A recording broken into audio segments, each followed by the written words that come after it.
நீதிமொழிகள் 18ஆம் அதிகாரத்திலே 21வது வசனத்தை நாம் வாசிக்க போகிறோம். நீதிமொழிகள் 18ஆம் அதிகாரத்தினுடைய 21வது வசனத்தை நம்ம வாசிக்க போகிறோம். இந்த ஸ்க்ரீனில் இங்கிலீஷ்லையும் போட்டால் பரவாயில்லன்றாங்க, இந்த ட்ரை பண்ணுங்களேன். ஓகே, வாசிக்கலாமா? மரணமும் ஜீவனும், லைட்ஸ் எல்லாம் ஆஃப் பண்ணுங்க.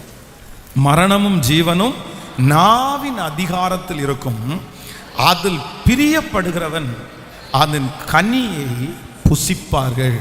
மரணமும் ஜீவனும் நாவின் அதிகாரத்தில் இருக்கும், அதில் பிரியப்படுகிறவர்கள் அதன் கனியை புசிப்பார்கள். ஆமென்.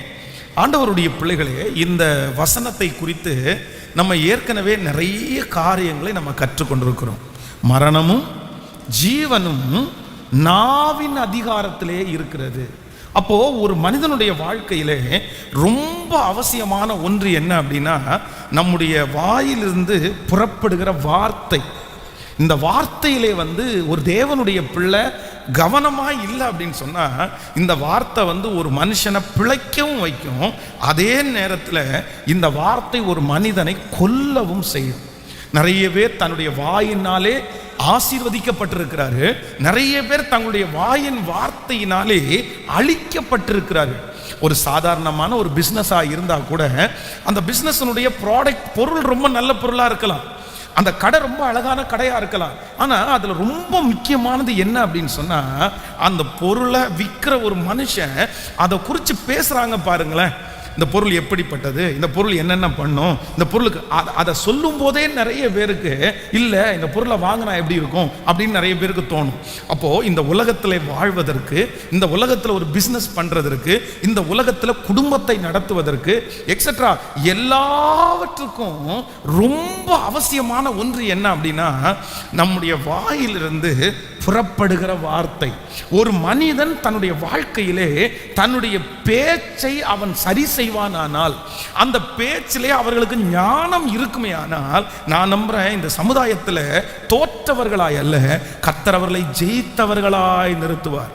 அதனால தான் சங்கீதக்காரனாகிய தாவீது ஜெபம் பண்ணும்போது ஸ்பெஷலாக எதுக்காக ஜெபம் பண்றார் அப்படின்னா, தன்னுடைய நாவுக்காக ஜெபம் பண்றார்.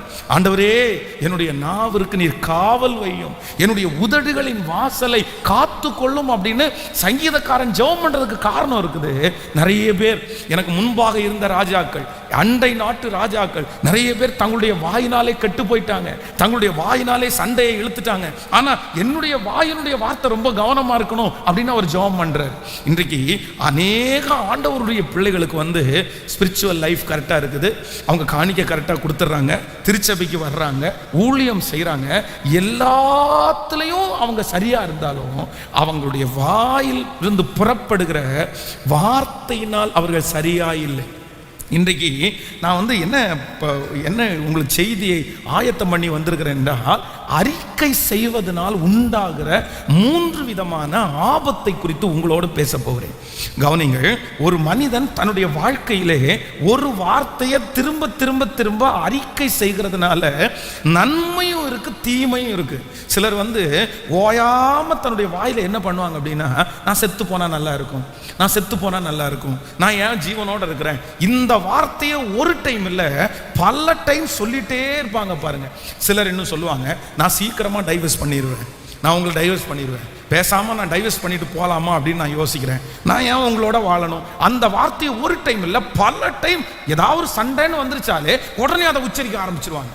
நான் அவ்வளோதான், நான் எழுதி கொடுத்துட்டு போயிடுவேன், நான் அப்படி பண்ணிட்டு போயிடுவேன், அந்த வார்த்தையை யூஸ் பண்ணிட்டே இருப்பாங்க. சிலர் தங்களையே அடிக்கடி திட்டுட்டே இருப்பாங்க, நான் ஒரு பிறவி, எனக்கு இப்படிப்பட்ட ஒரு பிறப்பு. அப்போ ஒன்று நினைத்து கொள்ளுங்கள், தொடர்ந்து ஒரு காரியத்தை நீங்கள் திரும்ப திரும்ப திரும்ப அறிக்கை செய்வீர்களே ஆனால் சில நேரத்தில் அது உங்களுக்கு ஆபத்தாக முடிஞ்சுவிடும். நான் சென்னையிலே ஒரு பையன் ஒரு வாலிப தம்பி ஒருத்தர் இருந்தான். அவன் என்னன்னா, அவனுடைய பேர் ஓபேத். அவங்க அப்பா அம்மா ஒரு ரொம்ப நல்ல பேர் வச்சிருக்கிறாங்க, ஓபேத் அப்படின்னு. ஓபேத் ஏதோம், வீட்டை கர்த்தர் ஆசீர்வதித்தார் அப்படின்னு வரும்ல, அந்த ஓபேத் அப்படின்ற ஒரு பேரை வைக்கிறாங்க. ஆனால் இந்த பையன் ஒவ்வொரு நாளும் என்ன பண்ணுவான் அப்படின்னு சொன்னால், கண்ணாடிக்கு முன்னாடி போய் நின்றுட்டு தலை சீவும் போது எப்பவும் என்ன சொல்லுவானாமா, ஓபேத்து உனக்கு இருக்கு ஆபத்து, ஓபேத்து உனக்கு இருக்கு ஆபத்து. அடுத்தவன் சொன்னா கூட பரவாயில்ல, ஆனா இவனே கண்ணாடிக்கு முன்னாடி போய் நின்று இந்த வார்த்தையை உச்சரிச்சுட்டே இருப்பானாம். அப்ப அவங்க அம்மா அங்கிருந்தே சொல்லுவாங்களாமா, டே திரும்ப திரும்ப இதை பேசாத, எதுக்குடா இப்படி பேசிட்டு இருக்கிற, அது ஒரு நல்ல பேரு, சும்மா அதெல்லாம் விளையாட்டுக்கு மம்மி, சும்மா நான் பாட்டுக்கு பேசுறேன், நீங்க ஏன் அதை சீரியஸா எடுத்துக்கிறீங்க. ஆனா ஒவ்வொரு டைமும் அவன் கண்ணாடிக்கு முன்னாடி நின்னா அவன் வாயில அந்த வார்த்தை தான் வருமாமா, ஓபேத்து உனக்கு ஆபத்து, ஓபேத்து உனக்கு ஆபத்து அப்படின்னு. அப்ப வந்து அவன் +2 படிச்சு முடிச்சோன்னா அவங்க அம்மா அப்பாட்ட ரொம்ப சண்டை போட்டு ஒரு வாகனத்தை வாங்குறதுக்கு ட்ரை பண்ணிட்டான். அப்ப அவங்க ஒரு 2 வீலர் வாங்கி கொடுத்தாங்க. அந்த பைக்கு, புது பைக்கு, ஃபர்ஸ்ட் டைமா அவன் வீட்டிலிருந்து எடுத்துட்டு ரொம்ப வேகமாக அந்த வண்டியை ஓட்டி கொண்டு போய் ஆக்சிடென்ட் பண்ணி அதே இடத்துல ஸ்பாட்லேயே அவன் இறந்து போயிட்டான். அந்த பையன் மரிச்சு போயிட்டான். அப்போது எல்லாருக்கும் ரொம்ப ஷாக்கு. ஆனால் அவங்க அம்மா மட்டும் அந்த அடக்க ஆராதனையில் உன்னை திரும்ப திரும்ப சொல்லி அழுதாங்களாமா, டே உயிரோடு இருக்கும்போதே நான் உன்கிட்ட சொன்னேன்ல இப்படி பேசாதேன்னு, நீ ஏற்கனவே சொல்லிட்டடா, ஓபேத்து உனக்கு ஆபத்து இருக்கு நீ சொன்ன, இன்னைக்கு நீ என்னை விட்டு போனேன்னு அந்த அடக்க ஆராதனையில் அந்த தாயாருடைய அந்த சத்தத்தை கேட்டு எல்லாரும் அரண்டு போயிட்டாங்களாமா. அப்போ ஒன்று நினைத்துக் கொள்ளுங்கள், ஆண்டவருடைய பிள்ளையே, ஒரே ஒரு வார்த்தையை திரும்ப திரும்ப திரும்ப நீங்க அறிக்கை செய்றீங்களா, திரும்ப திரும்ப நீங்க சொல்றீங்களா, உங்க மனைவியை பார்த்தா இருக்கலாம், உங்களுடைய கணவனா பார்த்தா இருக்கலாம், உங்களுடைய பிள்ளைகளை பார்த்தா இருக்கலாம், ஒரு வார்த்தையை திரும்ப திரும்ப நீங்க அறிக்கை செய்வீர்களே ஆனால் வேதம் சொல்லுகிறது மரணமும் ஜீவனும் நாவின் அதிகாரத்தில் இருக்கிறது. நீங்க எந்த வார்த்தையை அறிக்கை செய்கிறீர்களோ, நீங்க எந்த வார்த்தையினாலே அளக்கிறீர்களோ அந்த வார்த்தை தான் உங்களுடைய வாழ்க்கையில நடக்கும். சிலர் தன்னுடைய தொழில் அப்படிதான் சொல்லுவாங்க, ஒண்ணுக்கும் ஆகாது. தங்களுடைய வேலையில் சிலர் பாருங்க, தங்களுடைய வேலையை அப்படி சபிக்கிறவங்க இருக்கிறாங்க. நான் ஏன் இப்படிப்பட்ட வேலை, எனக்கு இப்படிப்பட்ட வேலை, ரொம்ப கவனமா கவனிங்க. உங்க வேலையை நீங்க ஒரு நாள் உங்க வாயில நீங்க சபிச்சிடக்கூடாது.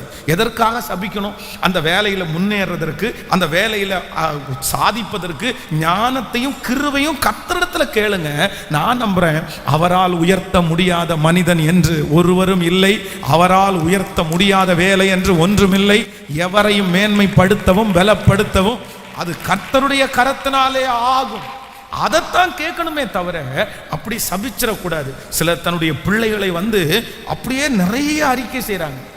பாரு, ஒரு அம்மா தன்னுடைய மகளை பார்த்து சொல்றாங்க, நீ ஓடிதான் போவ, நீ ஓடிதான் போவ, நீ எவனாவது ஒருத்தனோட ஓடிதான் போவ. அப்ப அவனா ஏதாவது ஒரு பிரச்சனை வந்துச்சுன்னா நீ எங்களுக்கு துரோகம் பண்ணிடுவ, நீ எங்களை விட்டு போயிடுவ, நீ கல்யாணம் பண்ணிக்குவ. இந்த மாதிரியே அவங்க அப்பாவுடைய அம்மாவுடைய வார்த்தையை கேட்டு கேட்டு கேட்டு கடைசியில் அந்த பொண்ணு அந்த மாதிரி ஒரு சூழ்நிலையில தள்ளப்பட்டுருச்சு. அதை நான் கண்ணார பார்த்தவன். நான் அந்த சூழ்நிலைக்கு தள்ளப்பட்டாச்சு. நீ ஏப்பா இப்படி ஒரு டிசைட் பண்ண, எதுக்கு இப்படிப்பட்ட ஒரு முடிவு எடுத்தேன்னு கேட்கும்போது அவன் என்ன சொல்றா அப்படின்னு சொன்னா, நான் வீட்டில் இருக்கும்போது ஓயாம நான் ஒரு பையனோட பேசினது உண்மைதான் பாஸ்டர், இல்லைன்னெல்லாம் சொல்லலை, எங்களை என்ன அமைதியா சொல்லியிருக்கலாம், அன்பா சொல்லியிருக்கலாம், புரிய வச்சுக்கலாம், இல்லை நான் அப்புறமா கல்யாணம் பண்ணி தரேன்னு கூட சொல்லியிருக்கலாம். ஆனா எங்க அம்மா அப்பா இது தெரிஞ்ச அன்னையிலிருந்து நீ எங்களை ஏமாத்திடுவ, நீ ஓடி போயிடுவ, நீ என் மானத்தை எல்லாம் வாங்கிடுவ, என் தெருவில் என்ன நாரடிச்சிருவ, இந்த மாதிரி திரும்ப திரும்ப சொல்லிட்டே இருந்தாங்க. கடைசியில எனக்கு ஒரு முடிவு வந்துருச்சு, நீங்க சொல்ற மாதிரி நான் செஞ்சிடறேன் அப்படின்ட்டுக்காக நான் வீட்டை விட்டு வந்துட்டேன் அப்படின்றாங்க. அப்போ உங்களுடைய வாயினுடைய வார்த்தையில எவ்வளவு கவனமா இருக்கணும் பாருங்களேன். அதுவும் ஒரே வார்த்தையை நீங்க ரிப்பீட் பண்றீங்கன்னா ரொம்ப ஞானமா இருக்கணும். கவனிங்க, நம்ம அறிக்கை செய்கிறதுனால் உண்டாகிற நன்மைன்னு ஒண்ணு இருக்குது. நீங்கள் வேதத்துல ஆபிரகாமை இப்போது நீ வாசிக்க வேண்டாம். கவனிங்க, நீங்கள் ஆபிரகாமை குறித்து வாசிப்பீர்களே ஆனால் ஆதியாகமம் 22ஆம் அதிகாரம் 5வது வசனத்துல ரொம்ப அழகா சொல்றாரு. தன்னுடைய வேலைக்காரர்கள் எல்லாரோடையும் கூட அவர் வர்றாரு, தன்னுடைய மகனை பலி செலுத்துகிறதுக்காக போறாரு. ஆனா அந்த இடத்துல ஆபிரகாம் ஒரு அறிக்கை செய்கிறார். என்ன அறிக்கை செய்கிறார்னா, நானும் பிள்ளை ஆண்டானும் அவ்விடம் மட்டும் போய் நாங்க பலி செலுத்தி விட்டு திரும்பி என்ன சொல்றாங்க, வருவேன். ஆனா அவர் எப்படிதான் சொல்லியிருக்கணும்னா வருவேன்னு தான் சொல்லியிருக்கணும். ஏன்னா பிள்ளை எதுக்கு என்ன பண்ண போறாரு, பலி செலுத்துவதற்காக போறாரு, அவ்வளவுதான். தன்னுடைய பிள்ளை உயிரோடு இருக்க போறது இல்லை. ஆனா இவர் ஒரு அறிக்கை செய்யறாரு, ஒரு விசுவாச அறிக்கை, வருவோம். அதே போலவே வேதம் சொல்கிறது, கர்த்தர் அங்கே அவர்களுக்காக ஒரு ஆட்டுக்குட்டியை ஆயத்தம் பண்ணி இருந்தார். இந்த ஆபிரகாம் அறிக்கை செய்ததன் பிரகாரமாகவே கர்த்தர் அவர்கள் இருவரையும் கர்த்தர் வர வைத்தார். நீங்கள் சொல்லுகிற வார்த்தையை கர்த்தர் கனம் பண்ணுகிறார். எத்தனை பேர் ஆமோதிக்கிறீங்க? நீங்கள் அது மட்டுமல்ல, யோபுனுடைய வாழ்க்கை எடுத்து பார்த்தீங்க அப்படின்னா, யோபு நிறைய இடத்துல பார்த்தீங்கன்னா ரொம்ப அழகா அறிக்கை செய்றாரு. என்ன சொல்றாரு தெரியுமா? நான் முன்னாடி போன அவர் இல்லை, நான் பின்னாடி கிரியை செய்த அவரை காணேன், ஆனாலும் நான் போகும் வழியை அவர் அறிவார், அவர் என்னை சோதித்த பிறகு நான் என்ன விளங்குவேன்? பொன்னாக விளங்குவேன். அடுத்து சொல்றாரு, இந்த தோல் முதலானவைகள் அழுகி போனாலும் நான் பார்ப்பேன், நானே பார்ப்பேன், அந்நிய கண்கள் அல்ல, என் கண்கள் காணும். எவ்வளவு பெரிய வார்த்தை பாருங்க. அப்போ அதே போலவே பாத்தீங்கன்னா யோபுனுடைய வாழ்க்கை முடிஞ்சிருச்சு, யோபு இனி எழும்ப மாட்டான்னு எல்லாரும் நினைத்தாலும் கர்த்தர் மறுபடியும் யோபுனுடைய முன்னிலைமையை காட்டிலும் அவனுடைய பின்னிலைமையை கர்த்தர் ஆசீர்வதித்தார். அவனுடைய வாயிலிருந்து புறப்படுகிற ஒவ்வொரு அறிக்கையையும் கர்த்தர் கனப்படுத்தினார். ஆண்டவரே கனப்படுத்தினார். ஆமென் சொல்லுங்கள். அப்போ நீங்க ஆண்டவருடைய சமூகத்துல விசுவாசமாய் அறிக்கை செய்வதுல நிறைய பலன் இருக்குது, நிறைய பலன் இருக்குது. நீங்க அப்படி உங்க வாயை திறந்து அறிக்கை செய்யணும். எனக்கு ஒரு நல்ல வேலையை தந்ததற்காக ஸ்தோத்திரம் ஆண்டவரே, இந்த வேலையில நான் முன்னேற போவதற்காக ஸ்தோத்திரம் ஆண்டவரே, எனக்கு இந்த வீட்டை தரப்போகிறதற்காக ஸ்தோத்திரம் ஆண்டவரே, என் பிள்ளைக்கு ஒரு நல்ல வாழ்க்கையை அமைகிறதற்காக ஸ்தோத்திரம் ஆண்டவரே, இப்படின்ற வார்த்தை உங்க வாயில என்ன பண்ணணும்னா வந்துட்டே இருக்கணும். எத்தனை பேர் ஆமோதிக்கிறீங்க? நான் ஒரு 3 சம்பவங்களை வேதத்திலிருந்து உங்களுக்கு சொல்ல போறேன். அப்படின்னா இந்த ரெகுலரா ஒரே வார்த்தையை அறிக்கை செய்கிறவர்களுக்கு வருகிற ஆபத்து நல்லா கவனிங்க, ரொம்ப கவனமா இருக்கணும். நீங்க நம்பர் 1 முதலாவதாக ஒரு சம்பவத்தை நம்ம வாசிக்க போகிறோம். நீங்க எடுத்துக்கொள்ளலாமே. நீங்கள் ஆதியாகமம் 27ஆம் அதிகாரத்தை எடுத்துக்கொள்ளலாம். ஆதியாகமம் 27ஆம் அதிகாரத்தில் 13வது வசனத்தை நம்ம வாசிக்க போகிறோம். 27ஆம் அதிகாரம் 13வது வசனத்தை நம்ம வாசிப்போமே. ஆனால் அதற்கு அவன் தாய், என் மகனே உன்மேல் வரும்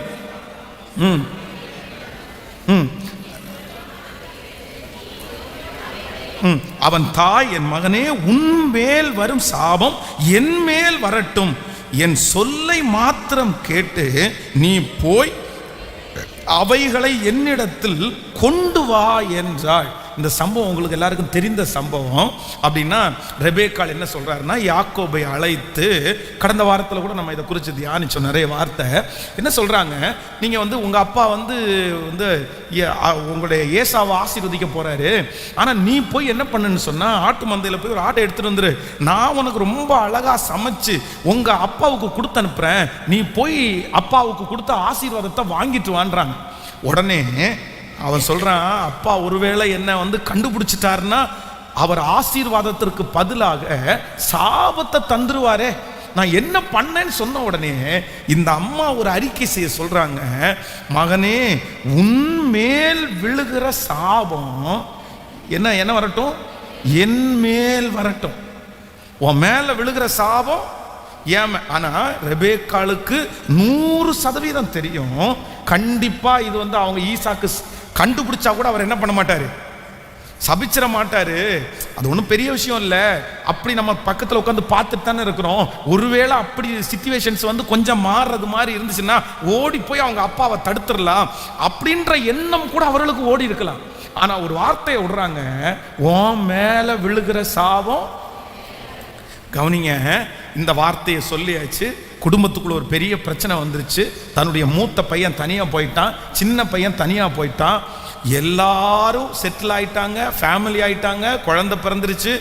எல்லாம் நடந்தாலும் இந்த ஒரே ஒரு சொன்ன வார்த்தை ஜீவனோட இருந்துச்சு.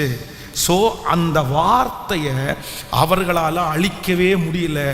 நம்பர் 1, முதலாவதாக ஒன்று நினைத்துக் கொள்ளுங்க, நீங்க அடிக்கடி ஒரு வார்த்தையை நீங்கள் அறிக்கை செய்வீர்களே, ஆனால் அந்த வார்த்தைக்கு என்ன இருக்கு அப்படின்னு சொன்னா ஜீவன் இருக்குது. சூழ்நிலைகள் எல்லாம் மாறலாம், நீங்க மாறிடலாம், என்ன வேண்டும் என்றாலும் நடந்துடலாம்.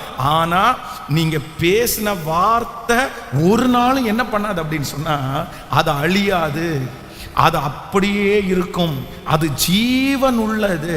அப்போ ரொம்ப கவனமா இருக்க வேண்டியது என்ன அப்படின்னா, ஆண்டவரே என்னுடைய வாயிலிருந்து புறப்படுகிற வார்த்தை இது ஜீவனா இருக்கிறதுனால, அதை அழிக்க முடியாததானதுனால நான் கவனமாய்த்தான் பேசணும்.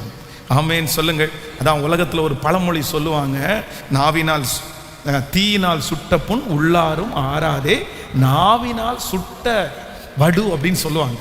அப்போ ஒரு மனுஷன் தன்னுடைய வாயிலிருந்து ஒரு வார்த்தையை திரும்ப திரும்ப அறிக்கை செய்வானால் அந்த வார்த்தையை வேறு எதாலும் என்ன பண்ண முடியாதுன்னா அழிக்க முடியாது. இன்றைக்கு இந்த ஜெபத்தில் இருக்கிற நீங்க வார்த்தைகளை சேர்த்து வச்சிருக்கிறீங்களா? சாபங்களை சேர்த்து வச்சிருக்கிறீங்களா? உங்க மனைவியை சபிச்சீங்களா? உங்களுடைய கணவனாரை சபிச்சீங்களா? உங்களுடைய பிள்ளைய சபிச்சிட்டீங்களா? அது எல்லாமே உயிரா இருக்குது, அது எல்லாமே ஜீவனா இருக்குது. இப்போ ஒரு முடிவு எடுங்க. ஆண்டவரே, யார் அந்த வார்த்தையை பேசினீர்களோ அவர்கள் அந்த வார்த்தைக்காக மன்னிப்பு கேட்டு நீங்க திரும்ப அறிக்கை செய்யணும். அந்த வார்த்தையை நான் கேன்சல் பண்றேன் ஆண்டவரே, அந்த வார்த்தை நடக்க வேண்டாம்ப்பா, என்னுடைய கணவனாருக்கு நடக்க வேண்டாம், என் பிள்ளைக்கு நடக்க வேண்டாம், என் வியாபாரத்தில் நடக்க வேண்டாம், என் ஓனருக்கு நடக்க வேண்டாம். நீங்க திரும்ப அறிக்கை செய்து நீங்க அழிக்காம அந்த வார்த்தையை வேற யாராலும் என்ன பண்ண முடியாது. சத்தமா சொல்லுங்க. கைகளை எல்லாரும் மேலே உயர்த்தி ஆண்டவரிடத்தில் சொல்லுவோம். ஆண்டவரே, நான் பிள்ளையை குறித்து பேசின வார்த்தையை மன்னிச்சிருங்க.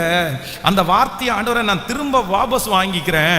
நான் நிறைய கோபத்தினால அந்த வார்த்தையை சொல்லிட்டேன், தாங்க முடியாம அந்த வார்த்தையை நான் சொல்லிட்டேன். இப்போ சொல்லுங்க ஆண்டவரே, முழு பலத்தோட சொல்றேன், அது நடக்க வேண்டாம் ஆண்டவரே, அது ஒன்றுமில்லாமல் போகட்டும் ஆண்டவரே, அந்த வார்த்தையை அழிச்சிருங்க ஆண்டவரே, அந்த வார்த்தையை மன்னிச்சிருங்க ஆண்டவரே. சொல்லுங்க. அப்பா பார்த்து, தகப்பனே, அந்த வார்த்தைக்காக நான் மனம் வருந்துகிறேன், இனி அந்த மாதிரி வார்த்தையை நான் பேச மாட்டேன். அது உங்க நியாய தீர்ப்பில் இருந்திர வேண்டாம், அது ஒரு சாபமாய் இருந்திர வேண்டாம். இயேசுவின் நாமத்தில் அந்த வார்த்தை இப்பொழுது எடுக்கப்படுவதாக. ஹல்லேலூயா. இஸ்ரவேல் ஜனங்கள் ஆண்டவராகிய இயேசு கிறிஸ்து வந்து சிலுவைக்காக ஒப்பு கொடுக்கும் போது அப்போ அந்த மனுஷன் என்ன சொல்றான் அப்படின்னு சொன்னா, குற்றமற்ற இந்த ரத்தத்தை நான் காட்டி கொடுக்குறேன், அதனால நான் வந்து இதுக்கு ஆள் கிடையாது, நான் வந்து என் கையை கழுவ போறேன்னு சொல்லும்போது சுத்தி நிற்கிற அத்தனை பேர் என்ன சொல்றாங்க தெரியுமா? இந்த சாபம் எங்க மேலையும் எங்க பிள்ளைங்க மேலையும் விழட்டும்னு சொல்றாங்க. இன்று வரைக்கும் பார்த்தீர்களே, ஆனால் என்னென்னமோ முயற்சி எடுக்கிறார்கள், பெரிய பெரிய ஞானவான்கள் அவர்கள் எல்லாரும். ஆனா இந்த ஒரே ஒரு சாபமான அந்த வார்த்தை எங்க மேலையும் எங்க பிள்ளைங்க மேலையும் இருக்கட்டும்னு சொல்ற வார்த்தை இன்னைக்கு வரைக்கும் அந்த ஜனங்களுக்குள்ள கண்டினியூ ஆகுது. அந்த வார்த்தையை அழிக்கல, அந்த வார்த்தைக்காக யாரும் மன்னிப்பு கேட்கல, அந்த வார்த்தைக்காக யாரும் ஒப்புரவாகல. அப்ப இன்று ஒரு முடிவெடுங்க, அந்த வார்த்தைக்கு நீங்க ஒப்புரவாகணும், அந்த வார்த்தைக்காக நீங்க மன்னிப்பு கேட்கணும். நான் பேசினது நியாயம் பாஸ்டர், நான் கோபத்தில் பேசினேன். இல்லை, நல்லா கவனிச்சுங்க. ஒரு ஆண்டவருடைய பிள்ளை எவ்வளவு கோபம் வந்தாலும் நீங்க பேசுகிற வார்த்தையில என்னவா இருக்கணும் அப்படின்னு சொன்னா, கேட்கல, சத்தமா சொல்லுங்க, பக்கத்தில் இருக்கிற கையை பிடிச்சி சொல்லுங்க, உங்க வார்த்தையில நீங்க கவனமா இருக்கணும், உங்க வார்த்தையில நீங்க கவனமா இருக்கணும். விசுவாசிக்கிறீங்களா இல்லையா? எத்தனை பேர் நம்புறீங்க?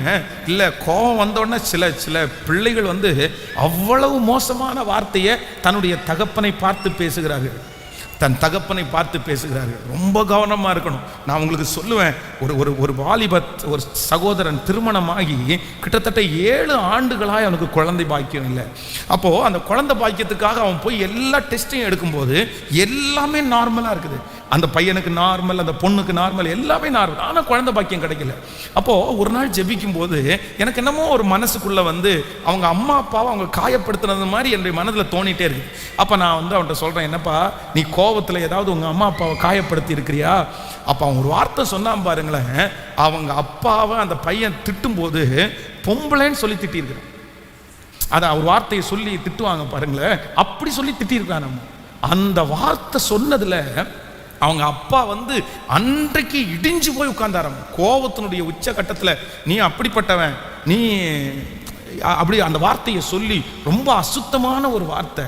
அப்போ அந்த வார்த்தையினுடைய விளைவு வந்து அந்த சகோதரனை அவ்வளோ தூரம் நடத்தி, நான் சொன்ன மன்னிப்பு கேளு, நீ வந்து திரும்ப அதை ரிட்டர்ன் வாங்கு, நீ குறிப்பிட்ட அந்த நபரிடத்தில் போய் மன்னிப்பு கேளு, நான் இப்படி பேசிட்டேன், இல்லை ஆண்டவரே நான் தப்பு பண்ணிட்டேன். அந்த சாபம் வந்து அவ சொன்ன எந்த வாயில அந்த வார்த்தை வந்துச்சோ அது பார்த்தீங்கன்னா கரெக்டாக அவனுக்கு அது ரிப்பீட் ஆயிடுச்சு.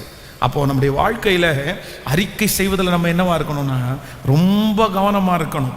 நீங்கள் அறிக்கை செய்த அந்த வார்த்தையை என்ன பண்ண முடியாதாமா? நீங்க தான் அழிக்க முடியுமே தவிர வேற யாரும் என்ன பண்ண முடியாது. கேட்கல, பிள்ளைகளை என்ன வேணாலும் சொல்லி கூப்பிடலான்னு நினைக்காதீங்க. ரொம்ப கவனமாக இருக்கிறீங்க. குரங்கன்னும் பன்னிக்குட்டியனும் கூப்பிட்டுறாதீங்க.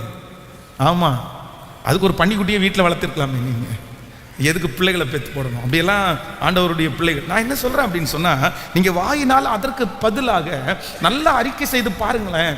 நல்லா இருக்கு, இது வரட்டும் ஆண்டவருடைய பிள்ளைகளுக்கு. இது ஒரு பெரிய அபிஷேகம். என் பையன் பவுல் அப்படின்னு கூப்பிடுங்க பார்க்கலாம், ஸ்தேவான் அப்படின்னு கூப்பிடுங்க பார்க்கலாம், அந்த மாதிரி யோவான் அப்படின்னு கூப்பிடுங்க பார்க்கலாம். என்னம்மா என் பேர் இது, நீ யோவான் கூப்பிட்ற? அடா, யோவானுடைய அபிஷேகம் எல்லாம் உனக்கு வரட்டும்ப்பா, அதுக்கு தான் கூப்பிட்றேன்.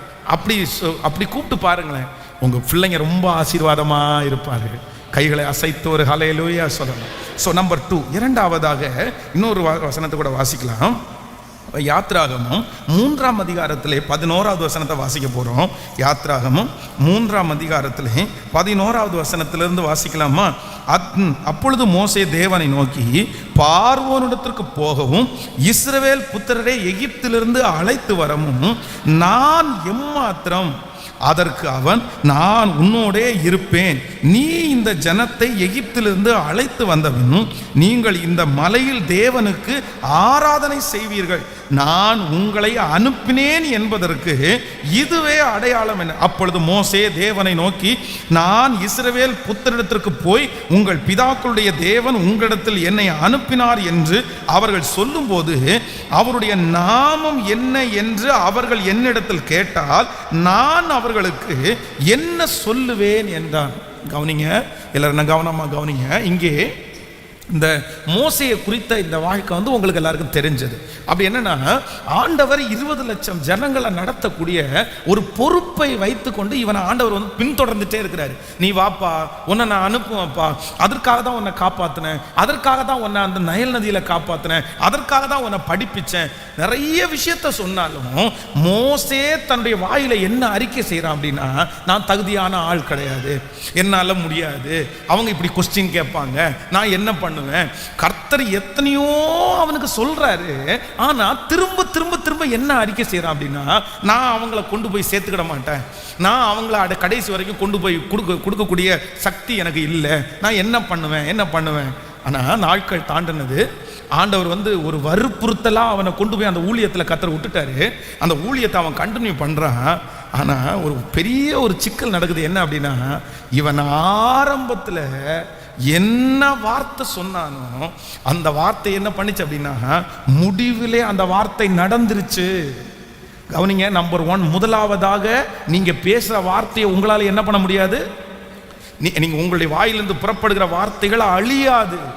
இன்னொன்று, ரெண்டாவது நினைச்சுங்க, நீங்க பேசுகிற வார்த்தை சில ஆண்டவருடைய வேதம் சொல்லுது, நீங்க அறிக்கை செய்கிற வார்த்தை சில வேளைகளில் என்ன பண்ணும் அப்படின்னா நடந்துரும். நீங்க என்னமோ சர்ச்சுக்கு வந்தோடனே நடக்காது அப்படின்னு நினைப்பீங்க. அவ்வளோதான், கோவத்தில் தானே சொன்னேன், என்ன நடக்க போகுதுன்னு நினைப்பீங்க. நான் ஒரு விசை திருமணமாகி இதை நான் சொல்லியிருக்கேன், இது ரொம்ப கவனமாக இருக்கணும். பாருங்கள், நம்ம வார்த்தை எவ்வளோ முக்கியம்னு பாருங்கள்.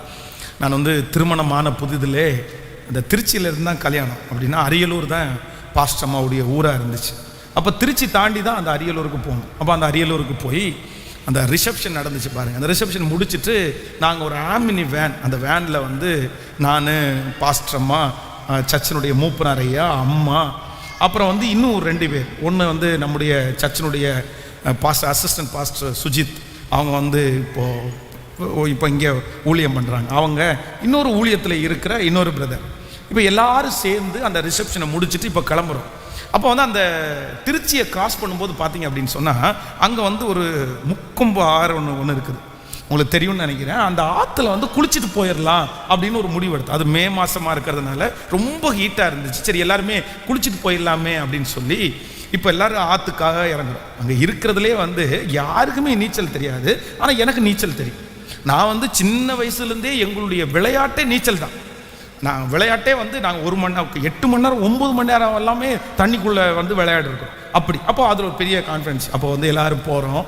அப்போ அம்மா, அப்பா, பாஸ்டர் அம்மா எல்லாருமே அந்த கரையில் கொஞ்சம் தண்ணி இருக்கிற இடத்துல அவங்க குளிக்கிறதுக்காக ஆயத்தமாகி இறங்கிட்டாங்க.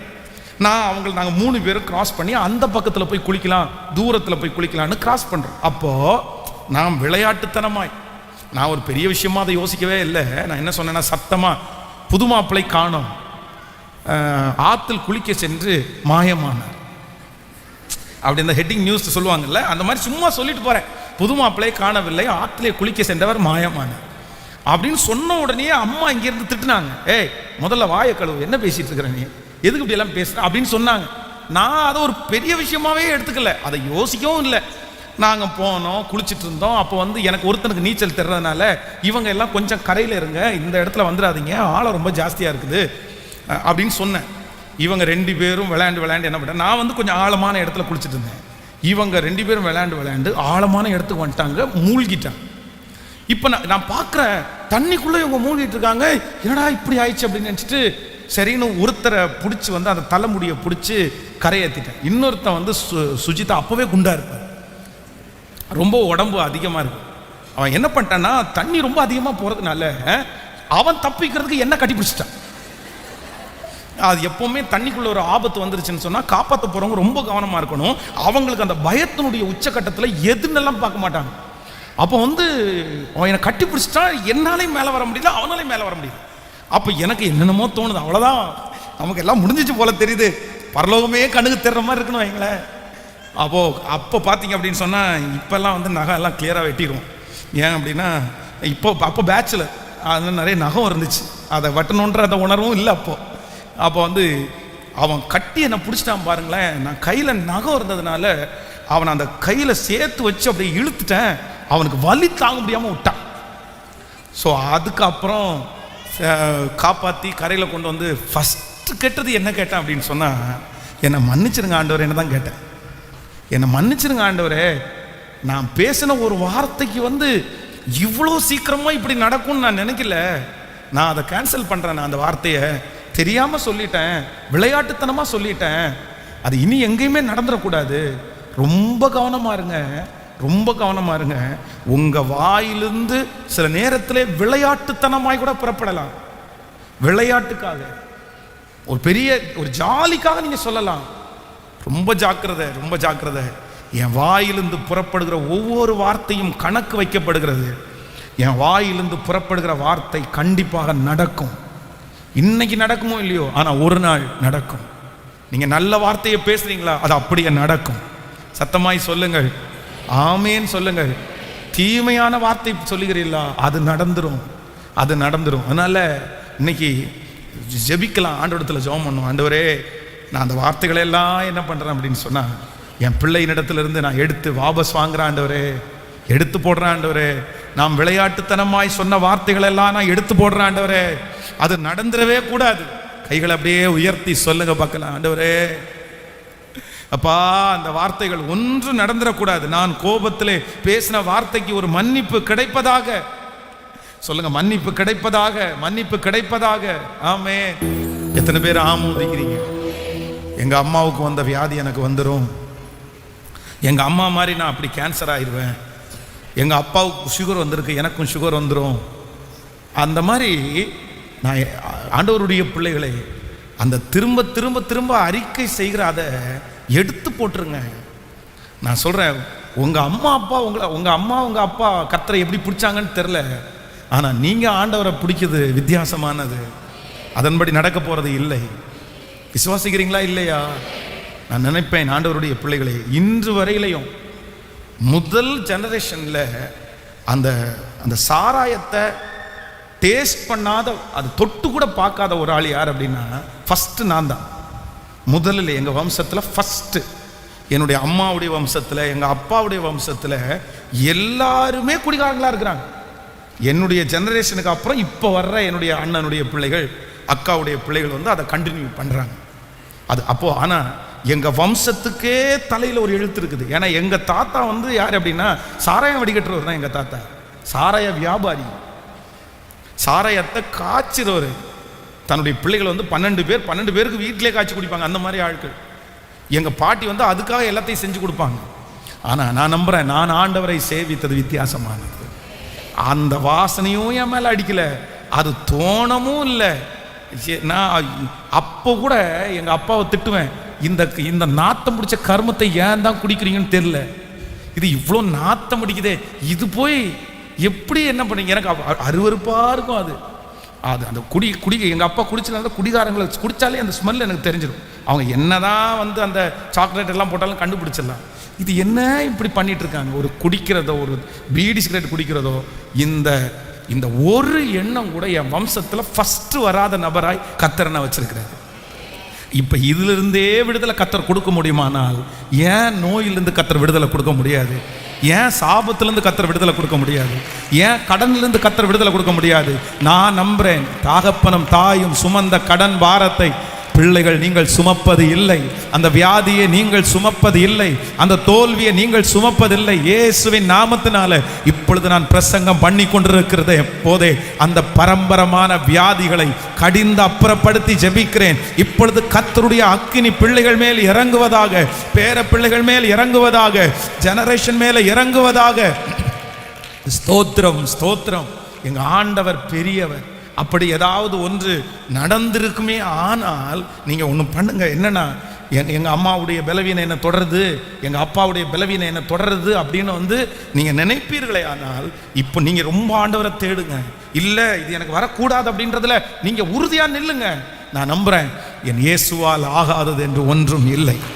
அதற்காக எஃபோர்ட் எடுத்து ஜெபிக்கிற மாதிரி ஆட்கள் வேணும், விசுவாசத்தோட ஜெபிக்கிற மாதிரி ஆட்கள் வேணும். அவ்வளவுதான். எங்க அப்பாவுக்கு வந்துருச்சு அப்படின்னு அமைதியா உட்கார்ந்துடக்கூடாது, அதை நீங்க ஜெயிக்கணும். இல்லை இந்த ஜெனரேஷன்ல இருந்து இல்லை அப்படின்றத கர்த்தர் உங்களுக்கு நிரூபிப்பாராக. நான் நம்புறேன் இன்றைக்கு அப்படிப்பட்ட அந்த வலிகள் மாறுவதாக, அந்த வியாதிகள் மாறுவதாக, அந்த கடன்கள் இயேசுவின் நாமத்தினால ஆமென் சொல்லுங்கள். அந்த சாபம் தொடராதபடிக்கு இப்பொழுது கர்த்தருடைய விடுதலை, கர்த்தருடைய விடுதலை. ஆமென். சோ நம்பர் 1, முதலாவதாக நீங்க அறிக்கை செய்தனுடைய முதல் ஆபத்து, அது ஒரு நாள் என்ன பண்ணாதாமா, அழியாது. நம்பர் 2, இரண்டாவதாக அறிக்கை செய்ததனுடைய இரண்டாவது ஆபத்து, அது என்னைக்காவது ஒரு நாள் என்ன பண்ணிடும்னா நடந்துருமாமா. மூன்றாவது, இந்த அறிக்கை செய்கிறதுனாலே உண்டாகிற மூன்றாவது ஆபத்து, நீங்கள் என்ன ஆகணும், 13வது அதிகாரத்தை எடுத்துக்கொள்ளுங்கள். 13வது அதிகாரம், 13ஆம் அதிகாரத்தில் 33வது வசனத்தை வாசிக்கலாமா? 13ஆம் அதிகாரத்தில் 13ஆம் அதிகாரம் 33வது வசனத்தை சேர்ந்து நம்ம வாசிக்க போகிறோம். அங்கே ராட்சத பிறவியான ஏனாக்கின் குமாரனாகிய ராட்சதர்களையும் கண்டோம். நாங்கள் எங்கள் பார்வைக்கு வெட்டு கிளிகளை போல் இருந்தோம், அவர்கள் பார்வைக்கும் அப்படியே இருந்தோம் என்று சொல்லி, இப்படி இஸ்ரவேல் ஜனங்கள் புத்திரருக்குள்ளே தாங்கள் சுற்றி பார்த்து வந்த தேசத்தை குறித்து துர்ச்செய்தியை பரப்பினார்கள். நல்லா கவனிங்க, இங்கே 12 பேர் வேவு பார்க்கறதுக்காக கடந்து போறாங்க. அதுல 10 பேர் என்ன பண்றாங்கன்னா ஒரு நெகட்டிவான ஒன்றை அறிக்கை செய்கிறார்கள். தேவையில்லாத அப்படின்னா அவிசுவாசமான ஒன்றை திரும்ப திரும்ப அறிக்கை செய்கிறாங்க. அவங்க ரொம்ப பெரிய ஆட்கள், அவங்க ராட்சத பிறவியானவங்க, அவங்க பார்வைக்கு நாங்கள் வெட்டுக்கிளிகளை போல இருந்தோம், அப்படி இருந்தோம், இப்படி இருந்தோம் சொல்லிட்டே இருக்கிறாங்க. நல்லா கவனிங்க, இது என்ன ஆச்சு அப்படின்னு சொன்னா, இந்த ஜனங்களுக்குள்ளே இந்த வார்த்தையை பரம்பி விட்டதுனால கர்த்தருடைய திட்டத்தையே இவர்களுடைய வாயினுடைய வார்த்தை மாத்திருச்சு. ஆண்டவருடைய திட்டம் என்னவென்று சொன்னால், வனாந்தரத்தில் அடிக்கிறதா ஆண்டவருடைய சித்தம் இல்லை, வனாந்தரத்தில் தப்பி வைக்க வச்சு கானான் தேசத்தில் கொண்டு போறது தான் கர்த்தருடைய சித்தம்.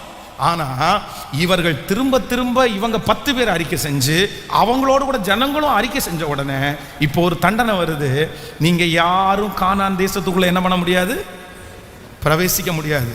உங்க 20 வயசுக்கு மேலே உள்ள எல்லாருடைய பிணங்களும் எங்க விழும், இந்த வனாந்தரத்தில் விழுந்துரும், வனாந்தரத்தில் விழுந்துரும். அப்போ நம்பர் 3, மூன்றாவது ஒன்று நினைத்துக் கொள்ளுங்கள், உங்க வாயிலே புறப்படுகிற வார்த்தை ஆண்டவருடைய திட்டத்தை என்ன பண்ணும்?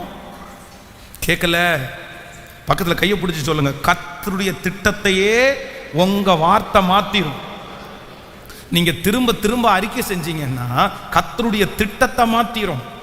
எனக்கு கிடைக்காது, எனக்கு நடக்காது, எனக்கு அது ஆகவே ஆகாது, எனக்கு அவ்வளவுதான் போயிருச்சு, இந்த மாதிரி நிறைய பேர் சொல்லிட்டே இருப்பாங்க.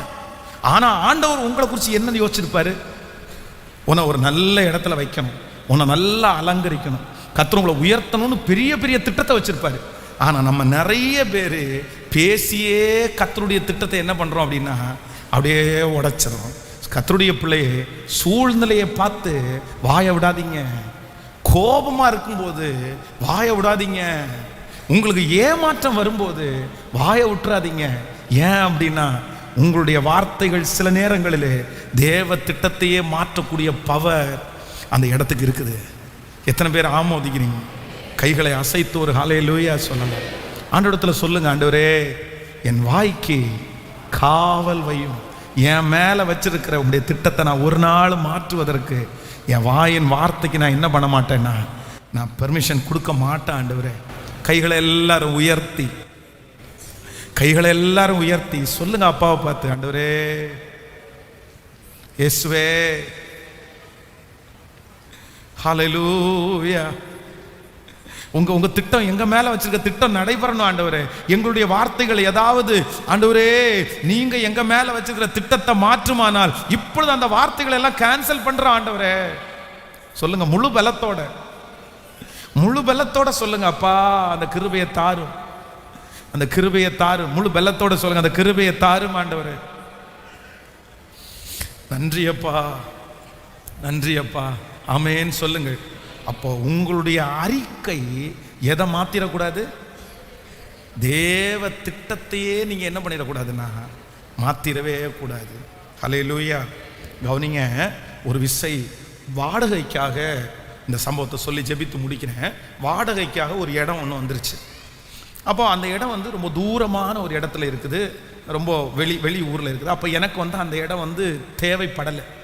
ஆனால் அந்த வாடகைக்கு கொடுக்குற நபர் பார்த்தீங்க அப்படின்னு சொன்னால் ரொம்ப சீப்பாக, ரொம்ப கம்மியாக, அவ்வளவு அந்த வாடகைக்கு அந்த இடம் வந்து கிடைக்கவே கிடைக்காது. ரொம்ப அழகான ஒரு இடம், ஊழியம் செய்வதற்கு அருமையான இடம். அந்த ஓனரும் ரொம்ப ஃப்ளெக்சிபிளாக இருக்கிறார். அப்போ வந்து அந்த ஏரியாவில் இருக்கிற ஒருத்தரை சந்தித்து நான் பேசினேன், இந்த மாதிரி ஒரு இடம் ஒன்று வாடகைக்கு வருது, எனக்கு தேவைப்படாது, ஒன்று பண்ணுங்க, நீங்கள் அந்த இடத்த எடுங்க, அது உங்களுக்கு ரொம்ப பிரயோஜனமாக இருக்கும். ஐயோ நீங்கள் பண்ணணும் அப்படின்னு நான் வந்து சொல்லிகிட்டே இருந்தேன். அப்போ நான் என்ன நம்புகிறேன் அப்படின்னா, அது ஒரு தேவ திட்டமாக நினச்சேன். அந்த ஊழியத்தை கண்ணுக்கு முன்னாடி கொண்டு வந்து அந்த இடத்த கொண்டு வந்து இந்த இடத்துல இப்படி நடந்தால் இப்படி இருந்தால் எப்படி இருக்கும் அப்படின்ற கற்பனை எல்லாம் எனக்கு நிறைய வந்துருச்சு. ஆனால் நான் அந்த நபர் அவங்க வந்து நான் சொன்னது எதையுமே கேட்கல. அப்போது அவங்க அன்னைக்கு அங்கே வந்து பார்த்துட்டு வந்து அந்த இடத்த பார்த்துட்டு ரொம்ப குறைவாக பேசினாங்க. இந்த இடத்துல எவனாவது வருவானா, இந்த இடத்துல எவனாவது பண்ண முடியுமா, அதுக்காக 1000 காரணத்தை சொல்லிட்டாங்க.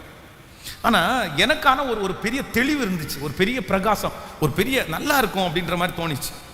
ஆனால் நாட்கள் தாண்டிருச்சு, பல வருடங்கள் தாண்டினது. இன்று அந்த இடம் கைவிட்டு போயிருச்சு. அந்த நபரும் பார்த்தீங்கன்னா அது ஒரு பேங்கில் தான் வச்சுருந்தாங்க அந்த இடத்த.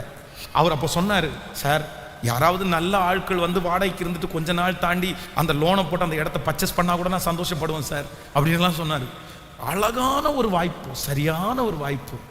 ஆனால் அந்த நபர் அதை மிஸ் பண்ணிட்டார். அதுக்கு 1000 வார்த்தைகள் சொன்னார், அது விட்டு போயிடுச்சு. ஆனால் இன்னைக்கு அவர் வருத்தப்படுறாரு. என்ன சொல்கிறார் அப்படின்னு சொன்னால், நான் அன்னைக்கு தேவையில்லாமல் நிறைய வார்த்தையை விட்டுட்டேன், அன்னைக்கு மட்டும் நீங்கள் சொன்ன வார்த்தையை கேட்டுட்டு விசுவாசத்தோடு நான் காலடி எடுத்து வச்சுருந்தேன்னா இன்னைக்கு எனக்கு இந்த நிலைமை வந்திருக்காது பாஸ்டர் அப்படி வருத்தப்படுறாரு. அப்போது சில வார்த்தைகளை வந்து நம்ம நிறைய விட்டுருவோமே, ஆனால் அது எந்த காரியத்தை மாற்றோம்னா தேவ திட்டத்தை நம்மிடத்திலிருந்து எடுத்து போட்டுவிடும். ஹல்லேலூயா. ஆண்டவரே என் வாயிலிருந்து என்ன வார்த்தை வரணும் அப்படின்னு சொன்னார், நல்ல வார்த்தைகள், விசுவாச வார்த்தைகள். கைகளை அசைத்து ஒரு ஹல்லேலூயா. சில நேரத்தில் நம்முடைய பிள்ளைகள், இவன் எல்லாம் என்னத்தை பெருசாக ஊழியக்காரனாக மாற போகிறான், நீ ஊழியக்காரனாக மாறி என்ன பண்ண போற அப்படின்னு எல்லாம் நம்ம சொல்லுவோம். இல்லை ஆண்டவருடைய பிள்ளைகளே, ஒரு நாள் அப்படி உச்சரிக்காதீங்க, ஒரு நாள் நெகட்டிவாக உச்சரிக்காதீங்க, விசுவாச வார்த்தையை மட்டும் பேசுங்க. கைகளை அசைத்து ஒரு ஹல்லேலூயா சொல்லுங்க, கரங்களை அசைத்து ஒரு ஹல்லேலூயா சொல்லுங்க. அப்படியே தேவ சமூகத்தில் எல்லாரும் எழும்பி நின்று இந்த வார்த்தைக்கு ஒப்பு கொடுத்து, உங்களுடைய வாழ்க்கையை ஒப்பு கொடுத்து, ஆண்டவரே என் வாய்க்கு காவல் வையும், என் உதடுகளின் வாசலை காத்து கொள்ளும், என் உதடுகளின் வாசல். ஒரு 10 விஷயாவது சொல்லுங்க. என் பிள்ளையை நீங்க நன்றாய் வைக்க போகிறதற்காக நன்றி, அவன் ஊழியம் செய்ய போகிறதற்காக நன்றி, எனக்கு இந்த பட்டணத்தில் ஒரு வீட்டை தரப்போகிறதற்காக நன்றி, என் எதிர்காலத்தை நீர் ஆசீர்வதிக்க போகிறதற்காக நன்றி. சத்தத்தை உயர்த்தி சொல்லுவோம், அப்பா நன்றி. எத்தனை வருடங்கள் நான் காத்திருந்தாலும் நான் காத்திருக்கிற காரியத்தை கர்த்தர் எனக்கு வாய்க்க பண்ணுகிறதற்காக ஸ்தோத்திரம், எனக்கு தரப்போகிறதற்காக ஸ்தோத்திரம், எனக்கு கட்டளை இட்டதற்காக ஸ்தோத்திரம், என் குடும்ப சூழ்நிலையை மாற்றுகிறதற்காக சத்தமாய் சத்தமாய் சத்தமாய் ஹல்லேலூயா ஹல்லேலூயா. எனக்கு குறித்திருக்கிறதை நிறைவேற்ற போகிறதற்காக ஸ்தோத்திரம். நன்றி அப்பா, நன்றி. கவனிங்க, ஒரு நிமிஷம் கவனிங்க, கவனமாய் கவனிங்கள், கவனமாய் கவனிங்கள். ஒரு இந்த கதர் வேட்டி சட்டை போடுவாங்கல்ல, யாரு? ஒன்று அரசியல்வாதி, இல்லைன்னா பணக்காரங்க. இந்த கதர் சட்டை போட்டுட்டு இந்த பேக்கெட் இருக்கும் பாருங்களேன், பேக்கெட்லேயே அன்னைக்கு இருக்கிறதுலையே பெரிய நோட்டை தூக்கி வைப்பாங்க. நீங்கள் பார்த்துருக்கீங்கன்னு தெரில, வெளியே தெர்றது மாதிரி. அது ஒரு பழக்கமாக இருந்துச்சு ஒரு காலத்தில். இப்போல்லாம் அதெல்லாம் கிடையாது. அப்போ வந்து நான் ரொம்ப சின்ன பையன். அப்போ எங்கள் ஊரில் வந்து ஒரு பெரிய ஜமீன்தார் இருந்தார், ஒரு பெரிய பணக்காரர். அவர் அழகான ஒரு வேட்டியை கட்டிட்டு நல்ல கதர் சட்டையை போட்டு, அப்போ இந்த 1000 ரூபா நோட்டு, பெரிய நோட்டு, அந்த நோட்டை எப்பவும் வச்சுட்டு அப்படியே வருவார். வரும்போது எங்கள் ஊருக்காரங்க கேட்பாங்க, என்னடே நல்ல பிஸ்னஸா அப்படின்னு. அடுத்த வாரம் 5 பைசா இல்லை கட்டியா, 5 பைசா இல்லை, 5 பைசா இல்லை. பாக்கெட்டில் எத்தனை ரூபா நோட்டு இருக்கும்? 1000 ரூபா நோட்டை நம்ம பார்த்தா அப்படியே தெரியும். அது வேற கதர் சட்டையா, உள்ள இருக்கிறதா 1000 ரூபா நோட்டுன்னு தெரியும். ஆனால் கேட்டால் என்ன சொல்லுவா தெரியுமா? 5 பைசா இல்லை, 5 பைசா இல்லை. வருஷம் தாண்டிருச்சு, கிட்டத்தட்ட 22 வருஷத்துக்கு மேலே ஆயிடுச்சு. இப்போ சமீபத்தில் அவரை சந்திக்கக்கூடிய சூழ்நிலை வந்துச்சு. ஆனால் உண்மையிலேயே 5 பைசா இல்லாமல் ஆயிட்டார். நிச்சயமா சொல்கிறேன். இது இன்னைக்கு கதர் சட்டையும் காணோம், வேட்டியையும் காணோம். ஒரு பழைய கலர் சட்டையை போட்டுட்டு 10 ரூபா டீ குடிக்கிறது கூட காசு இல்லை உள்ள. இது எதனால வந்துச்சு? எனக்கு 1000 ரூபா நோட்டு இருக்கணும், படம் போட்டு காமிக்க வேண்டாம். அதே நேரத்தில் மற்றவங்க பேசும்போது பஞ்சப்பாட்டும் கேட்கல. ஆனால் நம்ம மக்களுக்கு நிறைய பேருக்கு வெளியே காமிக்க இந்த பஞ்சப்பாட்டுக்கு மட்டும் நீங்க எப்படி தான் பேசுறீங்களோ தெரியல. அதில் பழகிட்டீங்களோ அப்படி? அவ்வளோ ஆண்டவர் அவ்வளோ ஆசீர்வச்சிருப்பாரு, அவ்வளோ கொடுத்துருப்பாரு. ஒன்றும் சரியில்லை, ஒன்றும் சரியில்லை, நீ சரியில்லையா, முதல்ல ஒன்றும் சரியில்லையா. இவருக்கு கர்த்தரை நான் போஷிக்கிறாரு, கர்த்தரை நடத்துகிறாரு, கொடுக்குறாரு. ஃபர்ஸ்ட்ல இருந்ததுக்கு நான் இவ்வளோ, இப்போ எவ்வளோ பரவாயில்ல, எவ்வளோ பெட்ரு பாஸ்டர். நீங்கள் உங்கள் தொகையை சொல்ல வேண்டாம், உங்கள் கணக்கை சொல்ல வேண்டாம், இவ்வளோ வருது அப்படியெல்லாம் சொல்ல வேண்டாம். நல்லா வச்சிருக்காரு பாஸ்டர், நல்லா பண்ணிட்டு இருக்கிறாரு. ஸோ இன்னும் கர்த்தர் செய்வார், நான் ஒரு பெரிய அச்சீவ்மெண்ட்டுக்காக ரெடி ஆயிருக்கேன், இப்படி சொல்லலாமே. எத்தனை வருஷம் பஞ்சப்பாட்டு பாடுவீங்க? ஆமே. இனி வாயை திறந்து இல்லைன்ற வார்த்தையை பக்கத்தில் கையை பிடிச்சி சொல்லுங்க, இல்லைன்ற வார்த்தையை. ஆமேன். இன்னும் தேவை இருக்குன்னு சொல்லுங்க. தேவை உங்களுக்கு மட்டும் இல்லை, அம்பானிக்கே இருக்கு தேவை. அம்பானி ஏன் சம்பாதிக்கணும் சொல்லுங்க. கேட்டால் என்ன சொல்லுவார் தெரியுமா? அம்பானி இப்போ சுற்றிட்டு இருக்காருன்னு வைங்களேன், இந்த தெருவுக்குள்ள சுற்றிட்டு இருக்காருன்னா, சார் என்ன நாளைக்கு ஒரு 10 லட்சம் ரூபா கமிட்மெண்ட் இருக்குது, 1 கோடி ரூபா கமிட்மெண்ட். சார் வம்சத்துக்கு சாப்பிட்ற அளவுக்கு கையில் சொத்து இருக்குது. ஆனால் அவருக்கு என்ன இருக்குது? தேவை சின்னவங்களுக்கும் இருக்கும், கோடீஸ்வரனுக்கும் இருக்கும். தேவை வந்து தான் இருக்கும். ஆனால் நம்ம வெறும் எந்த பாட்டே பாட வேண்டாம். கர்த்தர் சிலர் பார்த்தீங்க அப்படின்னு சொன்னால் அவ்வளோ காசை வச்சுட்டு கிழிஞ்ச சட்டை போட்டு வந்துடுவாங்க. உங்களுடைய கேரக்டர் அப்படி இருந்தால் பிரச்சனை இல்லை. சிலருடைய கேரக்டராகவே அந்த சட்டைக்கெல்லாம் பெரிய முக்கியத்துவம் கொடுக்க மாட்டாங்க, அப்படி அந்த மாதிரி இருந்தால் பிரச்சனை இல்லை. ஆனால் மற்றவங்களுக்கு முன்னாடி நான் ஏழைன்னு காமிக்கணும்னு நீங்கள் அந்த மாதிரி சட்டை பேண்ட் என்ன பண்ணக்கூடாது. கேட்கல? அப்படி ரொம்ப சேர்த்து வச்சு என்னங்கய்யா பண்ண போகிறோம்? கொஞ்சம் சாப்பிட்டாலாவது சாக போகிற நேரத்தில் ஒரு நிம்மதியாவது இருக்கும். சரி சம்பாதிச்சோம், கொஞ்சமாவது என்ன பண்ணோம்? கேட்கல? சாப்பிட்டோம், உடுத்தணும். இந்த கடைசியில் சாக போகும்போது எவனாவது ஆப்போசிட்டில் சொத்துக்காக அடிச்சுட்டு இருந்தான்னா மண்டையே பிடிச்சி, அடப்பாவிகளா நான் இந்த ஊரில் உட்காந்து இப்படி சம்பாதிச்சு பாருங்க உங்களுக்கு. அதனால இந்த உலகத்தில் இருக்கும்போதே ஆண்டவருடைய பிள்ளைகளுக்கு ஒரு பெரிய மெச்சூர்டு வேணும். நீங்கள் ஊதாரித்தனமாக செலவு பண்ணிடக்கூடாது, அது தவறு. ஆனால் தேவைக்கு கூட செலவு பண்ணாமல் நீங்கள் யாராக இருந்துடக்கூடாது. வரமாட்டேங்குது பாருங்க வாயில நிறைய பேருக்கு. பக்கத்தில் கையை பிடிச்சி சொல்லுங்க, கஞ்சமாக இருக்காது. நல்லா சொல்லுங்க, கஞ்சமாக இருக்காது. நல்ல திருப்தியாக சாப்பிடுங்க. ஒரு நேரம் சாப்பிட்றதுலையும் அதுலேயும் போய் குறை வைக்கலாமா? ஆண்டவருடைய பிள்ளைகளை கர்த்தர் ஆசீர்வதிக்கும் போது அதான் பெருமைப்படாதீங்க. தயவுசெய்து நான் சொல்கிறது தப்பாக நினச்சி, அதுக்காக சிஸ்டர்ஸ் எல்லாம் நாளைக்கு போய் பிரதர்கிட்ட போயிட்டு, பிரதர் பாஸ்டர் சொல்லிட்டாரு எனக்கு ஈஸ்டர் வருது, எனக்கு 5000 ரூபா பட்டு சாரி வேணும், என்னத்தை வச்சு என்ன பண்ண போகிறீங்க? ஐயோ நம்ம பிரசங்கம் பண்ணும்போது ரொம்ப ஞானமாக பண்ண வேண்டியதாக இருக்குது. சரியாக எடுத்துக்கிறவங்களோட தப்பாக எடுத்துக்கிறவங்க நிறைய பேர் இருக்காங்க. நாளைக்கே போய் கணவனுடைய கழுத்தை பிடிச்சி வாங்கி கொடுங்க, பாஸ்டர் சொல்லிட்டாரு, பாஸ்டருடைய கட்டளை இது அப்படின்ற கூடாது. அவருக்கு அந்த 5000 வச்சு 1000 கமிட்மெண்ட் இருக்கும். அப்படி அல்ல, தேவைக்கு தேவையான அளவு. அந்த 5000 ரூபா பட்டு சாரி கட்டி 5 டைம் கட்டுறதுக்கு ஒரு 500 ரூபா சாரி 5 டைம் கட்டலாம், தப்பு இல்லையே, அது ஒன்றும் பிரச்சனை. அதனால் ரொம்ப அப்படி போகாதீங்க. ஆனால் என்னன்னா, அதுவும் பொதுவாக ஆண்களுக்கு சொல்கிறேன், தகப்பன்மாருக்கு சொல்கிறேன், தயவு செய்து பணத்தை கொஞ்சம் என்ன பண்ணுங்க, கேட்கல, ஊதாரித்தனமாய் அல்ல, கொஞ்சம் ஞானமாய் கொஞ்சமாவது போய் ஒரு ஒரு ஒரு ஸ்டேஜ் தாண்டினதுக்கு அப்புறமாவது சரி சரி சரி.